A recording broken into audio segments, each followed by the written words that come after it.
What would it take to get you back into Starfield? Maybe you played it through when it came out, or maybe like me, you tried it when it came out, but it just didn't grab you. Hi, I'm Random Nexus. I make videos looking at technical aspects of some of my favorite console games, a lot of frame rate and graphics analysis videos, mainly of Bethesda games. Today, I'll list off the 5 things that got me back into Starfield and may get you back into it too. 1. Graphics and performance. Starfield looks and runs better now than it did when it was released on the Xbox Series X. Famously, when Starfield came out, it only ran at 30 frames a second, and a lot of people were all up in arms about that. Before it was released, I made a video looking at Skyrim on the Xbox One X. I used a mod to remove its 30 FPS cap to show what happens to a game that isn't capped, and the frame rate was all over the place. It was not fun to play, so I can totally see why there is a 30 FPS cap. But all that doesn't really matter now, because Starfield has had updates, and so now we've got the choice of 30 FPS, 40 FPS, 60 FPS, and even an unlocked frame rate mode. Choice, it's just awesome. On top of that, we also have a graphics mode choice between performance mode and visuals mode. In visuals mode, the game runs at 1440p on the Series X, and the performance mode targets 900p before FSR2 kicks in to upscale the image. These options are available on the Series S as well. It just runs at a lower resolution. It can, if need be, dial back draw distance and object clutter and shadow resolution and issues like that, just so it keeps frame rate. But you can set your console to run in visuals mode at 60 frames a second, and if it's really struggling, it will actually enable dynamic resolution scaling. So it'll actually lower the resolution in visuals mode from 1440p just so it can try and stay at 60 FPS.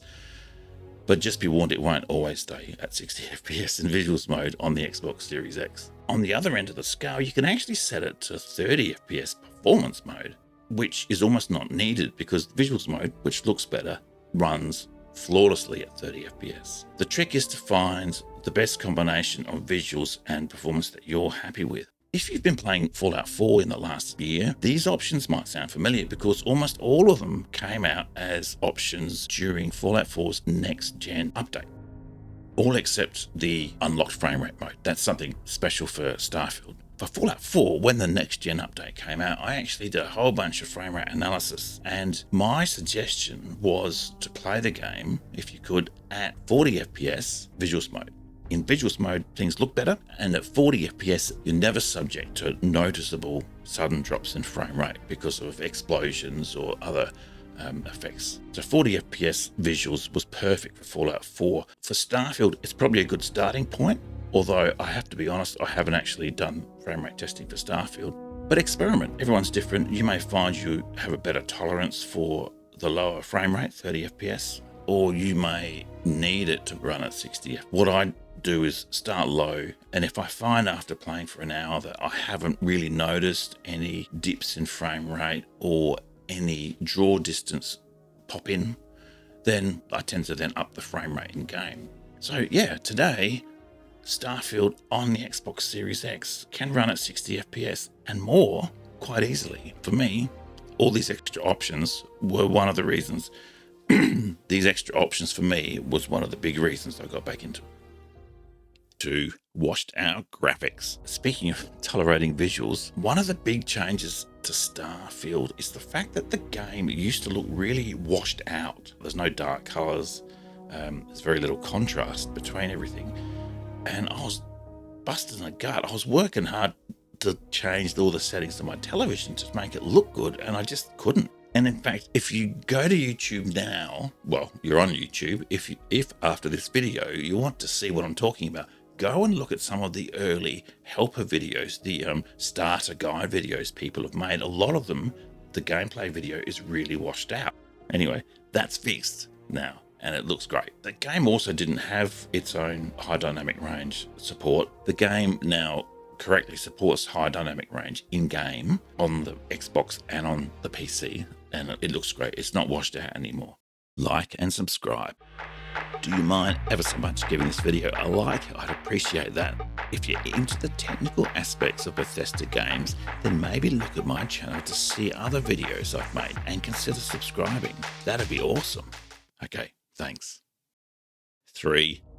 Crossplay on Xbox Game Pass. Now, I'm not sure if this was available at launch. It might have been. I didn't use it, but I do use it now, and it's great. I don't always have access to the television with the Xbox on, but the good news with crossplay is that any save game I make on the Xbox, I can access on my PC. Obviously, if you have Xbox Game Pass, you have access to Starfield on Xbox and PC. If you buy Starfield on Xbox, you automatically get it on PC through Windows Xbox Games app. Same, the other way around. This is also true for any game mods you might buy, which makes sense since you'll need the same mods loaded on both systems to ensure that the shared save games run properly. Just a warning, I found if I exit the game on PC and shut down the PC straight away, the latest saves won't be available on Xbox, which makes sense as it takes a bit of time to sync. As to how long, I couldn't tell you. It's just something I've noticed. So having these options, it's made Starfield more accessible. It's made it easier to play. And the fact that the save game transfer is hands off, it's all done automatically. It's just fantastic. 4. Mod support. Yes, Starfield has mod support. They're called creations, sure. Some are made by dedicated fans, some by verified creators, and some by Bethesda themselves. Verified creators and Bethesda can charge for their creations, but they do give some away. Normal fan-made mods are always free. Ever since Skyrim and Fallout 4 started supporting mods on consoles, it's been the practice for these games to disable achievements. So you can't collect achievements if you've got mods enabled. And I guess the reason is because some mods can make it easier to achieve your achievement, basically. But Bethesda now has monetized this concept by allowing verified creators to make a free version of the mod or a paid version which has an achievement friendly tag, meaning you can have it enabled and still collect achievements. I'm not sure how I feel about all that. I am a big fan of achievements. I've collected all the achievements for original Oblivion, for Skyrim, Fallout 4, Fallout 3, and I just platinumed Oblivion Remastered on PlayStation 5. So I guess, yeah, I do really like collecting achievements for these games.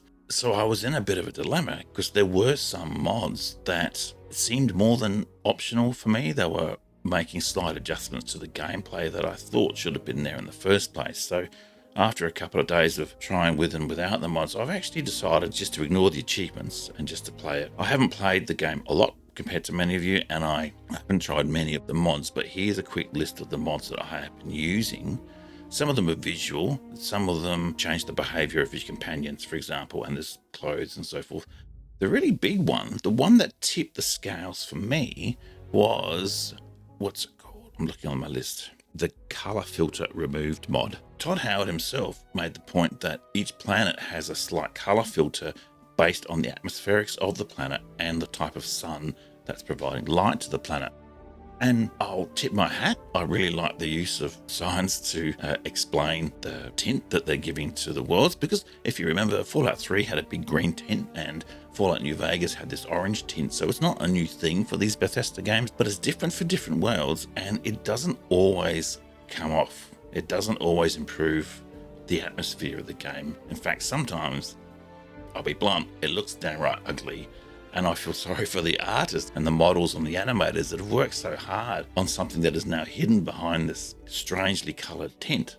So I now use a mod which removes that. The game looks so much better. I do applaud Bethesda's use of science for the atmospherics, although, you know, you shouldn't be able to hear a spaceship landing on the moon.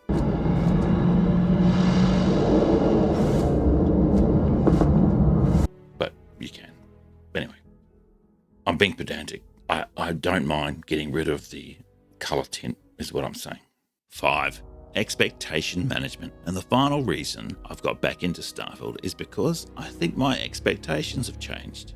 I remember when it was released, I'd been playing a lot of Fallout 4 and I was quite used to that game's mechanics. It wasn't so much the game mechanics, it was more that I really liked Fallout and Skyrim's open world, where you just kept walking and you could get to anywhere. There was no loading screens. stupidly, I was disappointed there wasn't that in Starfield, although I don't know why I was disappointed. Of course, there was going to be load screens because you're traveling between planets. I actually made a video about this concept, about why I really liked Skyrim and why I was having trouble with Starfield, and I put it down to one thing: landmarks. I really think that having these landmarks in the distance and going, what's that?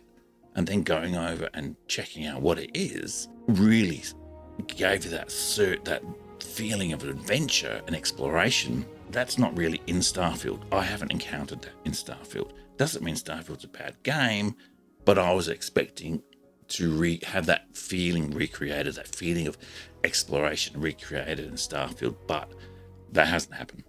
But it does have so much, like the sheer size of the game, the sense of scale, the many gameplay options characters are given, faction side quests, environmental storytelling, top-notch combat and shooting mechanics, zero-G and jetpack assisted combat, shipbuilding, excellent art direction, settlement building, suit and weapon mods, and last but definitely not least, the excellent music.